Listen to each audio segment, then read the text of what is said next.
Everybody, okay, a deep dive into Outlook this week for the discussion board.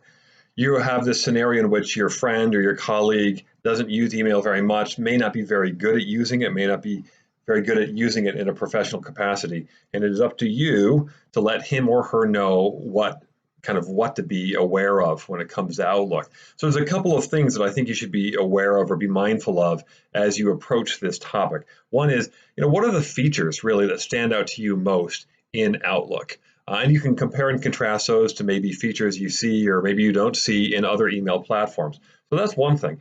The other thing, though, is going to be focusing on email etiquette. Okay, so it's one thing to know how to use these features, right? It's something else to be able to use all of this professionally. So what would you say to your friend about email etiquette? How should you craft a professional email? What should it have in it?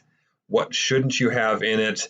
What are those, in terms of organization, in terms of, grammar, things like that? What are the things that he or she needs to keep in mind in order to be able to do this professionally? Frankly, in order to be taken seriously professionally, because that's ultimately what we're talking about, right? We want to do these things right. We want to do them well so that it reflects well on you on the job.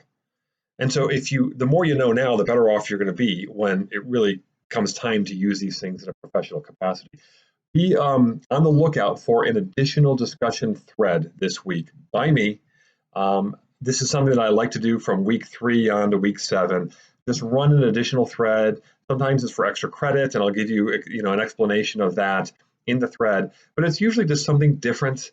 Sometimes it's off topic, but not so off topic. Something that can still be kind of enjoyable or fun, but thought provoking always. So keep an eye out for that. It's not required that you join that discussion thread.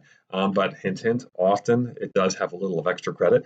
But it's often something that's interesting, and hopefully you'll have fun with that. So very much looking forward to seeing what you all have to say this week. Thanks.